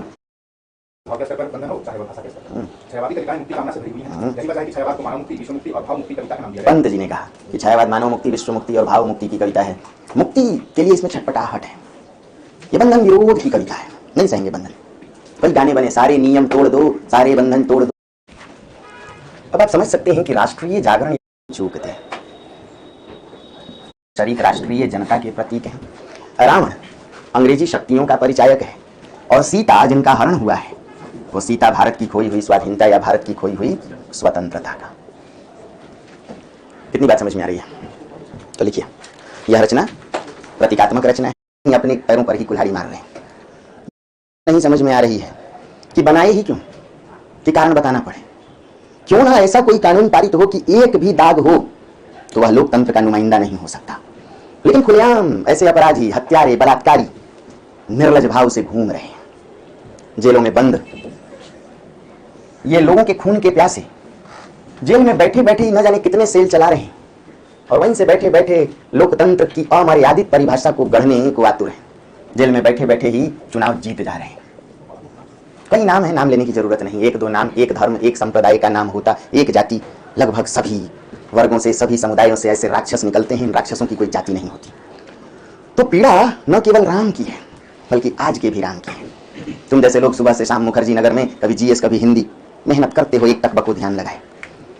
और इन धनाढ़ लोगों जैसे तैसे फरेब से कमाए हुए लोगों के बच्चे विदेशों में पढ़ते हैं, यहां भी आकर के हमारे हीरो बनते हैं, जननायक। समझना, एक दो नाम नहीं, असंख्य। वो अंगूठा छाप भी हैं तो हीरो हैं। उनके लिए सरकारी नौकरी, सरकारी संरक्षण सब कुछ है और हम तुम इनके सब जुबाग में आकर, बहकावे में आकर या तो सिर्फ दिग्भ्रमित रहे हैं या कहीं ना कहीं अपने पैरों पर ही कुल्हाड़ी मार रहे हैं। ये कविता सभी काल के लिए सत्य है। यदि राम के समय के लिए सत्य है तो निराला जब कविता लिख रहे थे, निराला कालीन भारत के लिए भी सत्य है। उस समय भी अंग्रेजों के पक्ष में रूस जैसी शक्तियां, और आज के समय में भी ये कविता उतनी ही प्रासंगिक है। सवाल है कि फिर कथा की क्यों आवश्यकता पड़ी? निराला ने साफ साफ बातें क्यों नहीं लिख दी? तो हम उस समय पराधीन थे। क्या थे? और पराधीन जनता शोषणकारी शक्तियों के खिलाफ अपनी बात सीधे सीधे नहीं कह सकती। अंग्रेजों ने नाम सुने होंगे, कर्जन से लेकर लिप्टन तक सुने हो। सभी अभिव्यक्ति पर प्रतिबंध लगा रखे थे। कई प्रकार के प्रेस एक्ट थे, कई प्रकार, हाँ, थोड़ा सा चेम्सफोर्ड अच्छा काम किया, थोड़ा रिबन। बाकी ये लिप्टन कर्जन जितने थे सब एक नंबर के, हाँ, लुच्चे थे। तो जब अभिव्यक्ति पर प्रतिबंध लगा हो, शोषणकारी मजबूत हो, तो उसके खिलाफ अपनी बात को कहने का तरीका भी और क्या हो सकता है? निराला जैसे रचनाकारों ने कथात्मकता के माध्यम से, किसके माध्यम से? प्रतीकों के माध्यम से अपनी बात को कहने की कोशिश की। इसलिए यह रचना कथात्मक भी है, प्रतीकात्मक भी है। यहाँ राम बोर्ड पर देखना, स्वाधीनता आंदोलन में शरीक राष्ट्रीय जनता के प्रतीक हैं। रावण अंग्रेजी शक्तियों का परिचायक है और सीता जिनका हरण हुआ है वो सीता भारत की खोई हुई स्वाधीनता या भारत की खोई हुई स्वतंत्रता का। कितनी बात समझ में आ रही है? तो लिखिए, यह रचना प्रतीकात्मक रचना है। ये लिखे छोड़ा था ना प्रियंका। बहुत हल बनाने से पेट गड़बड़ हो जाता है और जब पेट गड़बड़ हो जाए तो दिमाग अपने आप काम करना बंद कर देता है। हाँ, आप लोगों को शायद नहीं मालूम। आप देखिएगा कि जब आप नर्वस हैं तो आपको अक्सर बाथरूम वगैरह लगता है ना? ये क्या है? हाँ, बहुत तेज लगता है। इसीलिए हड़बड़ाने की तो कोई ज़रूरत ही नहीं है। खूब इत्मीनान से धीरे धीरे, जब मुझे परवाह नहीं है कि कितना समय लग रहा है तो तुम्हें क्यों परवाह है? बिल्कुल परवाह मत करो। एक एक बात को सिर्फ दिलो दिमाग में बांधो, बैठाओ, लिखो, सुनो, फिर लिखो। तो राम की शक्ति पूजा कैसी है? प्रतीकात्मक कविता है। प्रतीकात्मक बड़ी से लिखेंगे। कैसे लिखेंगे? बोलो, प्रति जोड़ इक, छोटी छोटी मिलके बड़ी, प्रतीकात्मक रचना है। यहाँ राम स्वाधीनता आंदोलन शामिल, स्वाधीनता आंदोलन में शामिल राष्ट्रीय जनता के प्रतीक हैं। सीता भारत की, एक बार देखना बाबू, इसमें ऊपर कुछ हल्का गिरा, हल्का सा गिरा, नहीं गिरा, बैठे गिरा, यहीं से गिरा, कोई दिक्कत नहीं, बस, थैंक यू। सीता भारत की खोई हुई स्वतंत्रता का प्रतीक है।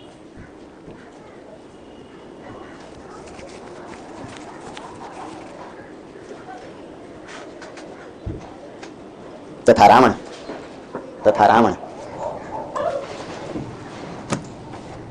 अंग्रेजी शक्तियों का परिचायक है जिसने भारत की स्वतंत्रता का, ब्रैकेट में सीता का, हरण किया है। भारत की स्वतंत्रता का, ब्रैकेट में सीता का क्या किया है? हरण किया है।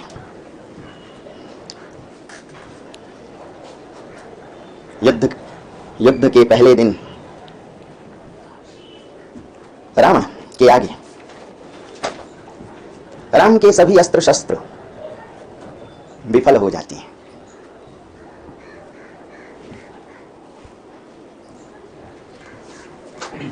राम के बाण अमोघ या राम बाण कहलाते हैं। राम के बाण अमोघ या राम बाण कहलाती हैं, जो कभी निशाना नहीं चूकते, जो कभी निशाना नहीं चूकते,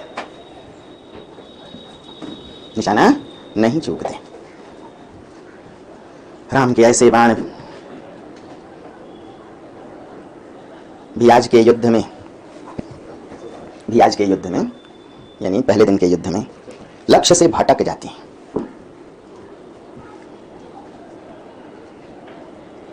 ठीक कुछ ऐसी ही दशा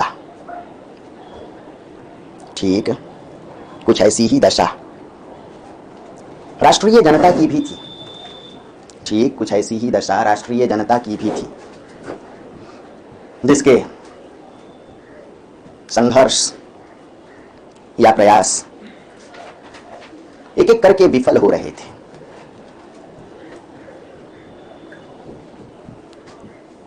सानू सभा में बैठे राम, सानू पर्वत चोटी का नाम है। सानू सभा में बैठे राम, सानू स दंत्य स, सानू सभा में बैठे राम पर्वत की चोटी है जहां पर राम का शिविर लगा हुआ है। राम पक्ष की सेना इसी चोटी पर शिविर बनाई हुई है। तो युद्ध जब पहले दिन खत्म होता है राम और रावण के बीच का, तो पहले दिन रावण भारी पड़ता है। राम और रावण के बीच का पहला दिन राम के सभी अस्त्र शस्त्र विफल हो जाते हैं। राम लक्ष्य पर निशाना साधते हैं, लेकिन इनके बाण निशाना से भटक जाते हैं। इधर रावण है कि राम पक्ष की सेना का विस्तार के साथ समूल नाश कर रहा है, और इधर राम है कि उनके बाण लक्ष्य से भटक जाते। राम के अस्त्र शस्त्र दिव्य हैं, ऐसे दिव्य अस्त्र शस्त्र भी निशाना चूक जाते हैं। ठीक यही दशा राष्ट्रीय जनता की थी, जिसे लगने लगा था कि अब शायद हम लोग लक्ष्य हासिल नहीं कर पाएंगे। कौन सा लक्ष्य? स्वाधीनता का। क्योंकि टारगेट एक एक करके फेल हो रहे थे। 1857 असहयोग आंदोलन, चंपारण, खेड़ा, जितने भी थे, किसान मजदूर आंदोलन, सभी ने अवज्ञा, भारत छोड़ो, बिल्कुल गोलमेज इरविन 1930-31 में ही देखिए वो भगत सिंह, राजगुरु, सुखदेव को फांसी। जनता का गांधी से भरोसा उठने लगा था। एक तरफ गांधी उदासीन हो गए थे कांग्रेस से, और दूसरी तरफ जनता भी गांधी के तरीकों से कहीं ना कहीं निराश हो गई थी। गांधी को काला झंडा दिखाना पड़ा। असहयोग आंदोलन में जनता ने सब कुछ झोंक दिया और जनता लग गई कि इस बार लेके रहेंगे आजादी। कोई स्कूल छोड़ के आया, कोई नौकरी छोड़ के आया, कई सुहागने घर बार छोड़ करके लग गई। कई लोग तो ऐसे थे कि शादी तय हो गई थी, सब कुछ छोड़ छाड़ के विवाह को तिलांजलि देकर के घर परिवार दाम्पत्य सुखों को लोग लगे। और गांधी जी ने अचानक असहयोग आंदोलन वापस ले लिया। इससे दो घटना घटी। एक तो गांधी के प्रति जनता में निराशा का भाव, हाँ, चोरी की घटना से उन्होंने वापस किया था। और एक दूसरी घटना कि हिंदी साहित्य में भी गांधीवादी प्रभाव कमजोर होने लग गए, मार्क्सवादी प्रभाव बढ़ने लग गए। यही 1930 का दशक था जब प्रेमचंद मार्क्सवाद को इंट्रोड्यूस करते हैं। फिर हिंदी साहित्य में एक धारा ही चल पड़ी, प्रगतिवाद। और तब नागार्जुन गांधी के थ्योरी पर ही प्रहार कर देते हैं। गांधी जी लंदन गए, लौट आए, बोलो आजादी मिली असली या नकली। गांधी के भी ताऊ निकले, तीनों बंदर भाग गए। अब समझ सकते हैं। तो दोस्तों, जनता भी राम की तरह निराश थी, जैसे राम निराश है। निराशा का कारण उन्हें मालूम है, क्योंकि अत्याचारी के पक्ष में कौन खड़ी है और रावण के पक्ष में कौन, अंग्रेजी शक्तियों के पक्ष में कौन। जनता भी जान चुकी थी कि भाई अगर अंग्रेजों को हराना होता तो हरा देते, लेकिन इन संगठित शक्तियों को कौन भला हराए। साम्राज्यवादी ताकतें भारत को चारों ओर से घेर चुकी थी। इतना ही नहीं, यदि आरंभ को भी देखें तो भारत में फ्रांस और इंग्लैंड दोनों लड़ रहे थे। क्यों? कौन लुटेगा वर्चस्व की लड़ाई, कौन साम्राज्य की स्थापना करेगा, है ना। तो नीचे सानू सभा में बैठे राम की निराशा राष्ट्रीय जनता की ही निराशा है।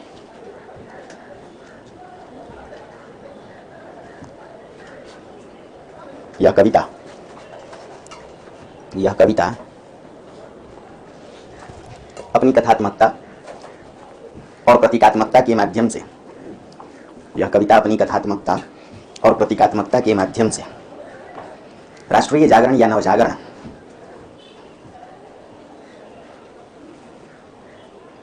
के संदेश को लेकर लिखी गई।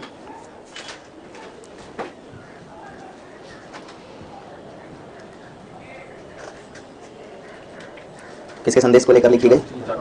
अब एक आदमी बोल बोल के पढ़े तो और यहाँ से मजा आने लगेगा। फिर कविता पढ़ रहे हैं शुरू से, जहाँ से लिखे हो आदि। भाव के स्तर पर बंधन हो, चाहे वह भाषा के स्तर पर। छायावादी कविताएं मुक्ति कामना से भरी हुई हैं। यही वजह है कि छायावाद को मानव मुक्ति, विश्व मुक्ति और भाव मुक्ति कविता का नाम दिया गया है। पंत जी ने कहा कि छायावाद मानव मुक्ति, विश्व मुक्ति और भाव मुक्ति की कविता है। मुक्ति के लिए इसमें छटपटाहट है। ये बंधन विरोध की कविता है, नहीं सहेंगे बंधन। कई गाने बने, सारे नियम तोड़ दो, सारे बंधन तोड़ दो, नियम पे चलना छोड़ दो, कई गाने लिखे गए बच्चों, है ना। तो अब समझिए कि जो छायावादी कविता है उसका एकमात्र उद्देश्य था मुक्ति। किससे मुक्ति? साम्राज्यवाद से मुक्ति, जड़ सामाजिक सामंती परंपराओं से मुक्ति, घर के बंधनों से मुक्ति। बोलो, इसलिए छायावाद का एक नाम स्वच्छंदतावाद है। मर्यादा बंधनों को कहते हैं। मर्यादा का विरोधी शब्द स्वच्छंदता है। जब व्यक्ति अपनी बात करे तो इसे स्वच्छंदता कहते हैं। क्या कहते हैं? इस धारा की रचनाएं सामंती बंधनों के विरोध में व्यक्तिवाद अथवा मैं शैली की बात करते हैं, तो औपनिवेशिक करती बंधनों के विरोध करती हैं। तो औपनिवेशिक बंधनों के विरोध में नवजागरण पर चेतना का प्रसार करते वाह, आगे। हैं। डॉक्टर नामवर सिंह ने छायावाद की परिभाषा में लिखा, के विरोध में छायावाद राष्ट्रीय सांस्कृतिक, बहुत अच्छा। यानी छायावाद वह साहित्य है जो राष्ट्र और समाज को जगाने के लिए लिखा गया। राम की कविता, निराला की कविता राम की शक्ति पूजा, राष्ट्रीय जागरण के साथ साथ नारी मुक्ति की भी कविता है। किसकी कविता है? छायावाद निराला की कविता नारी मुक्ति के लिए ही। जो रचनाकार पुत्रवान समाज में, समझना, बेटों वाले समाज में बेटी को याद करता है, सरोज स्मृति। और इकलौती बेटी के मर जाने पर पीड़ित तो है, लेकिन कहता है कोई बात नहीं मेरे बच्चे, 18 वर्ष की आयु में तेरा अंत मेरे लिए गीता के 18 अध्याय की तरह है। और जैसे गीता उपदेश दे जाती है कर्म की, वैसे तुम्हारी मृत्यु भी मुझे कर्म प्रेरणा का उपदेश देती है। चल पढ़ते हैं। धन्य पिता मैं निरर्थक था, कुछ भी तेरे हित ना कर सका, जाना तो अर्था गमो पाए, पर रहा सदा संकुचित खाए। बेटी का इलाज एक ढेले तक का नहीं करवा पाते, लेकिन कभी लक्कर अनर्थार्थिक पद पर हारता रहा स्वार्थ समर्थ। न छीना कभी छीन का अन्न, न देख सका विदृग विपन्न। कभी किसी गरीब का अनाज, उसका निवाला मुझसे छीना नहीं जा सकता। किसी मासूम की आंखों की लाचारी मैं देख नहीं सकता। इसलिए जाना तो अर्था गमो पाए। मैं जानता था कि कविता से पैसा कैसे कमाना है, लेकिन तब कविता राष्ट्र विरोधी होती। इसलिए मेरी बच्ची, मैं निरर्थक बाप हूँ, तेरे लिए कुछ नहीं किया, स्वार्थ समर को हार गया, अपने लिए कुछ नहीं किया, लेकिन इस बात का बहुत ही विश्वास है, गर्व है कि राष्ट्र के विरोध में मेरी कलम कभी नहीं चली आज तक। इसलिए नारायण महाप्राण घोर दुर्दशा में भी राष्ट्र के लिए जी। लोग उस दौर में रीतिकालीन कवि थे। कैसे कवि थे? जो फूहड़, अश्लील, दोयम दर्जे की कविताओं को लिखकर, दो अर्थी कविताओं को लिखकर क्या कमा रहे थे? क्योंकि कवियों का उद्देश्य क्या था? धनार्जन। और सामंतों का उद्देश्य मुझसे नहीं होगा, मुझसे नहीं होगा। तो निराला, इस कविता का भाव संसार 3 स्तरों पे है। कितने स्तरों पे? समाज और राष्ट्र के स्तर पर राष्ट्रीय जनता से भी कविता जुड़ी है। राम की निराशा, जनता की निराशा। व्यक्तिगत स्तर पर निराला से भी जुड़ी है कि राम जितने निराश हैं, निराला भी। राम को लगता है अत्याचारियों अन्यायियों के पक्ष में दुर्गा है, महाशक्ति। और निराला भी सोच लेते हैं कि क्या यही जीवन है, क्या यही समाज है, कि ऐसे पापी कवियों और रचनाकारों की कविताएं पसंद की जा रही हैं। हमारे जैसे लोग आज भी उठ रहे हैं कि बाजारवादियों की संस्था इतनी चलती है कि मत पूछो, खरबों में खेलते हैं, खून पीते हैं। और हम जैसे लोग एक एक मुद्दे को पढ़ा लिखा के इतनी मेहनत स्कोर देते हैं हमेशा। तुम लोग बैठे हो ना, एक ग्रुप फोटो ले लो, समझ में आएगा। और देखो अभी इस बार मेंस बताने जा रहा है, फाइनल रिजल्ट आने दो, इंटरव्यू देखें। तो हम जैसे लोग चल क्यों नहीं पाते? क्योंकि हमारे पास भोकाल नहीं, हमारे पास चापलूसी नहीं। बच्चों पर मूड खराब हो तो क्लास में ही सुनाने की परंपरा है। पीठ पीछे किसने देखा है? क्योंकि हम जैसे लोग तुलसी को लंपट नहीं कह सकते। हम जैसे लोग क्लास में कास्ट की राजनीति बच्चों को नहीं सिखा सकते, सीधे गाली देता। अरे हम लोग उस परंपरा से आते हैं जहाँ अपने बच्चे अधिक पीटे जाते थे। अगर तुमने से कोई मास्टर का बच्चा हो तो मास्टर जी अपने बच्चे को अधिक धोए।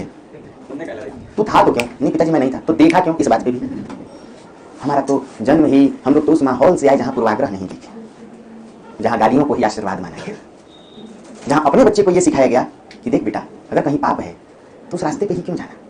मैं तुम्हें तब तक पीटूंगा जब सुनूंगा कि तू कहीं खड़ा होकर भी कोई झगड़ा फसाद देख रहा था। तो बोलो हाँ या ना, सच्ची बात है। और दूसरे बच्चे को भी क्या हमारे पूर्वज, हमारे माता पिता, दादा दादी, जो भी हमारे वालिदान रहे हैं, क्या उन्होंने गलत सिखाया? घर में आपका दोस्त आए तो एक ही बात आपके पिताजी के मुंह से, देखो बेटा पढ़ो लिखो, जिंदगी बनाओ। कभी आपके पिताजी ने सिखाया क्या जाओ मस्ती करो, पीपा के ऐश करो? नहीं सिखाया। तो ये परंपरा रही है हम भारत वालों की, और यूं कहो हम देहातियों की। लाग लपेट लल्लो चप्पो नहीं जानते, दिमाग खराब तो बीच में लाठी मारते हैं, बैठ।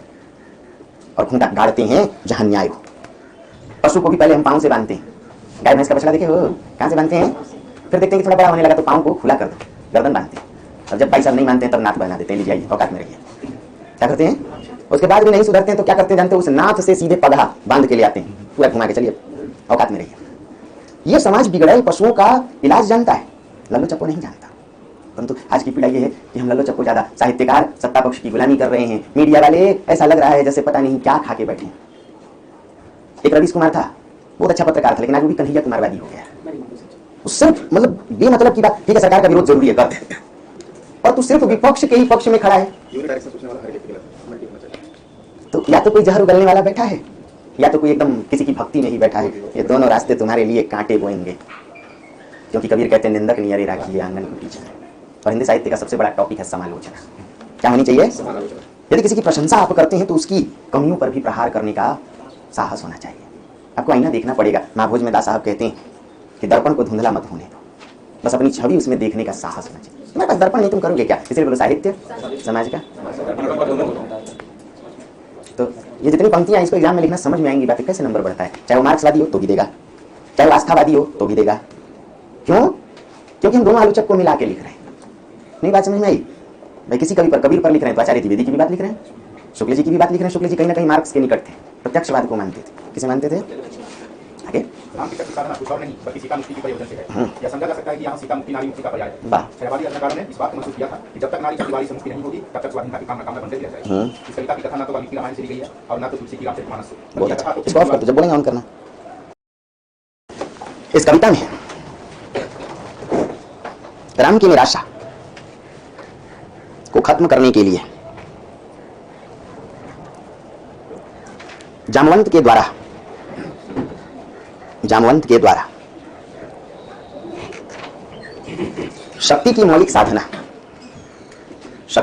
साधना और दृढ़ आराधन का सुझाव दिया जाता है। शक्ति की मौलिक साधना और किसका सुझाव दिया जाता है? दृढ़ आराधन। आराधन मौलिक शक्ति पारंपरिक शक्ति का बौद्धिक रूपांतरण है। मौलिक शक्ति पारंपरिक शक्ति का बौद्धिक रूपांतरण है।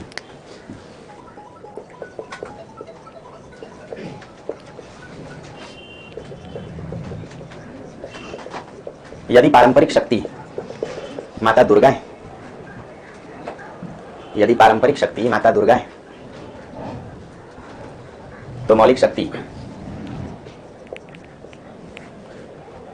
प्रकृति को ही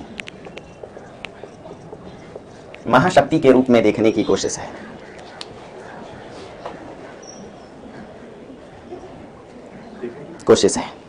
निराला के राम जितने आध्यात्मिक हैं, ब्रैकेट में भावुक, उतने ही बौद्धिक भी हैं। उन्होंने पर्वत को ही पार्वती अर्थात संपूर्ण प्रकृति को ही पार्वती अर्थात संपूर्ण प्रकृति को ही महाशक्ति के रूप में देखने की कोशिश की। अर्थात संपूर्ण प्रकृति को ही महाशक्ति के रूप में देखने की कोशिश की। देखिए पेज संख्या 101 पर बीच में कविता कहाँ है सबकी? पेज संख्या 101 पर बीच में राम की शक्ति पूजा में देखो बंधुवर 101, पेज संख्या 101 बीच में देखो बंधुवर सामने स्थित जो यह भूधर, तीसरी पंक्ति भूधर यानी पर्वत, पार्वती कल्पना है इसकी। 3 लाइन लिखिए, 3 लाइन। देखो बंधुवर सामने स्थित जो यह भूधर शोभित शत हरित गुल्म तृण से श्यामल सुंदर, पार्वती कल्पना है इसकी। ये 3 लाइन लिखिए।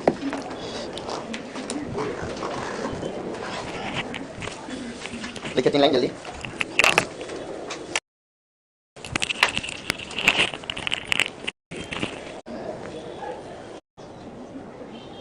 निराला जैसे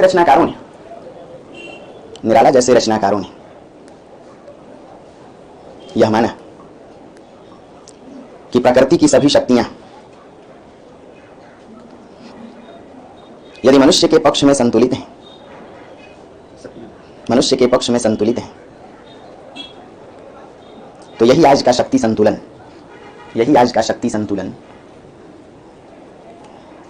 ब्रैकेट में सतत विकास है। आज इसी की लड़ाई लड़ रहे हैं हम लोग। कोई भी समाज या राष्ट्र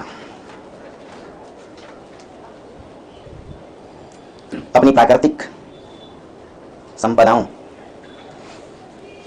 का मानवता और बौद्धिकता के साथ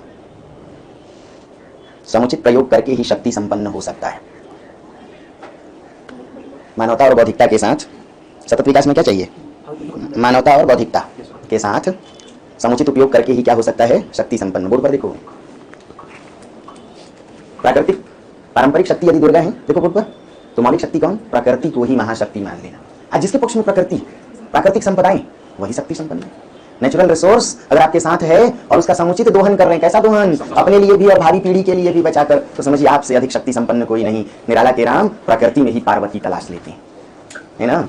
शक्ति किसके पक्ष में है? दुर्गा रावण के पक्ष में। अब राम बौद्धिकता का परिचय देते हैं, कहते हैं पारंपरिक शक्ति का अगर बौद्धिक रूपांतरण कर दिया जाए, इसलिए राम कहते हैं देखो दोस्तों, ये जो पर्वत है, इस पर्वत पर जो सैकड़ों हरी भरी वनस्पतियां हैं, देखो तो इस दिशाओं को, देखो तो इस सागर को, प्रकृति की ये सभी शक्तियां मिलकर क्या पार्वती नजर नहीं आती?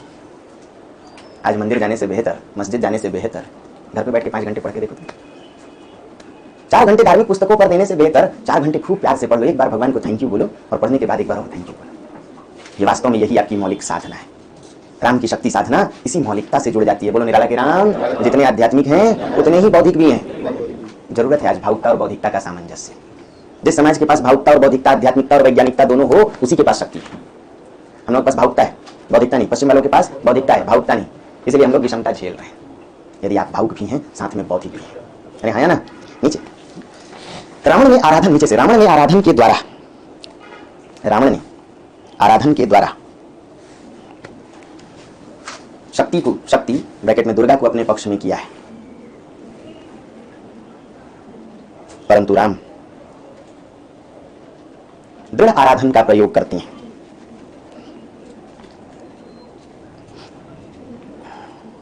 राम किसका प्रयोग करते हैं? आराधन। आराधन व्यक्तिगत स्वार्थ के लिए की गई बाह्य साधना है, ब्रैकेट में सगुण साधना। आराधन, आराधन व्यक्तिगत स्वार्थ के लिए की गई बाह्य, बाह्य यानी सगुण साधना है, जबकि दृढ़ आराधन, दृढ़ आराधन व्यक्तिगत स्वार्थ को मारकर, व्यक्तिगत स्वार्थ को मारकर लोक मंगल के लिए की गई एक ऐसी साधना है जो बाह्य और आंतरिक,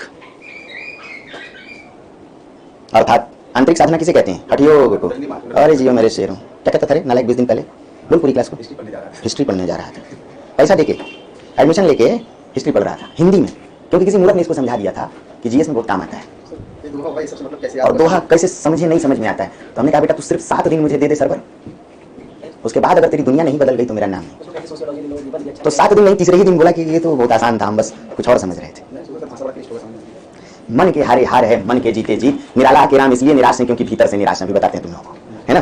तो दृढ़ आराधन व्यक्तिगत स्वार्थ को मारकर लोक मंगल के लिए की गई एक ऐसी साधना है जो बाह्य और आंतरिक दोनों, अर्थात भक्ति और योग के सामंजस्य से की जाती है। भक्ति और योग के सामंजस्य से की जाती है।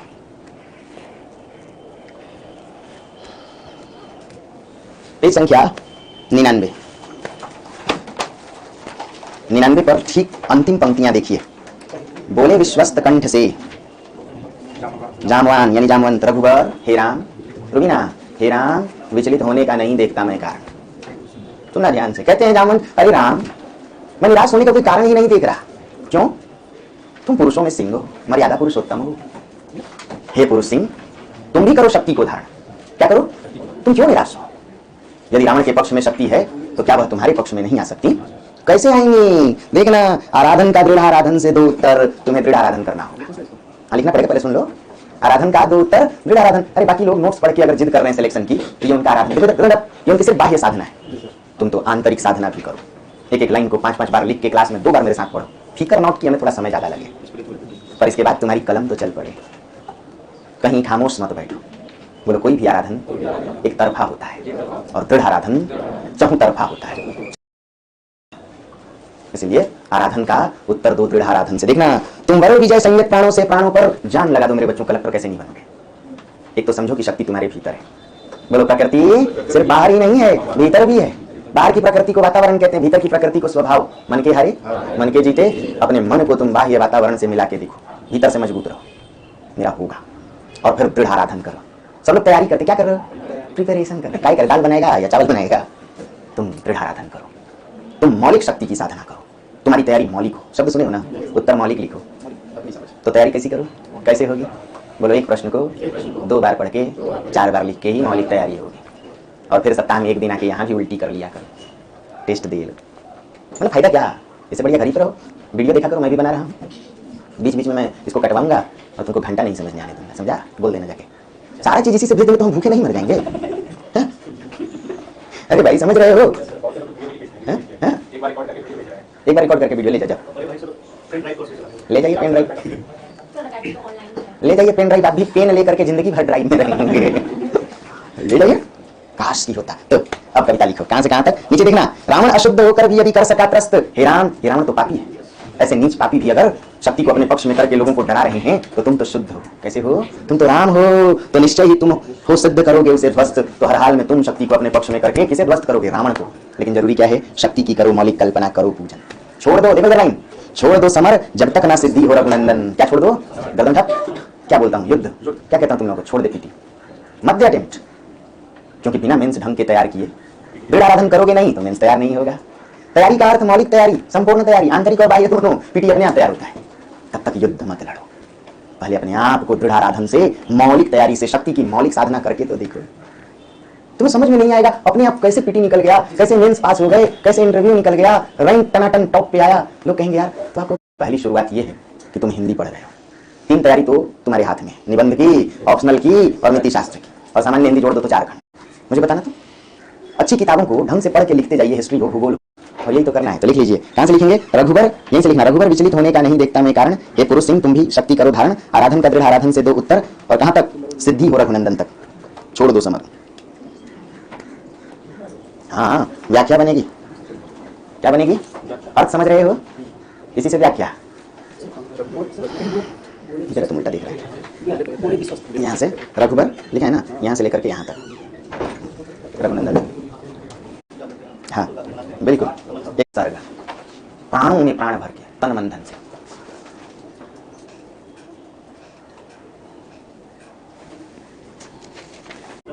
लेकिन हनुमान में उड़ने की शक्ति थी ना, जामवंत तो है ना भाई, इसलिए तो कहते हैं कि दृढ़ आराधन करो। तुम्हारे पास हर प्रकार के अस्त्र शस्त्र आ जाएं, और ये करना होगा।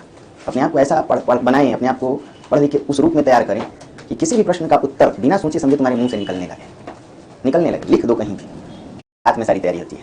जो लोग सेलेक्ट होते हैं उसी साल पीसीएस भी, पहले भी ऐसा ही था, लोग समझते नहीं। लिख गए, लिखो। स्वयं को सिंह मानकर शक्ति की साधना शुरू की।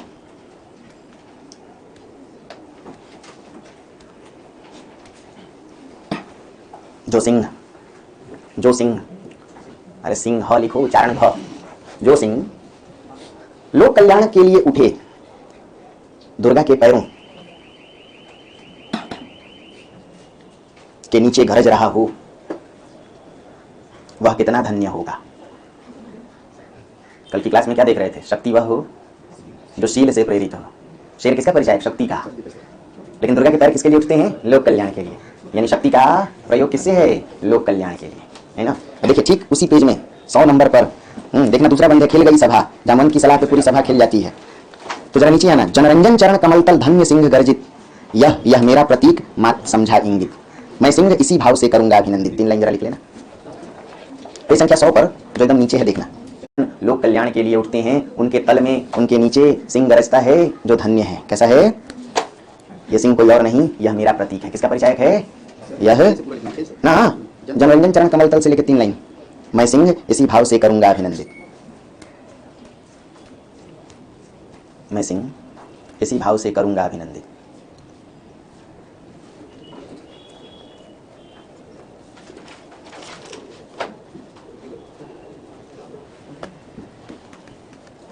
दृढ़ आराधन का मतलब आराधन का विरोध।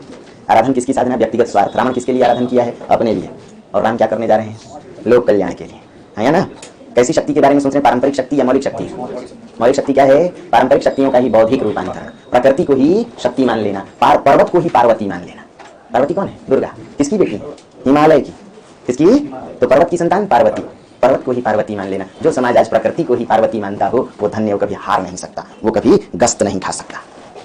राम नीचे, अरे कुछ समझ में आने लगा? अब आएगा पूरा नीचे। राम शक्ति साधना में एक तरफ 108 कमल दलों के द्वारा 108 कमल दलों के द्वारा सगुण भक्ति का प्रयोग करते हैं, तो दूसरी तरफ हठयोग साधना के द्वारा निर्गुण भक्ति का भी सामंजस्य करते हैं।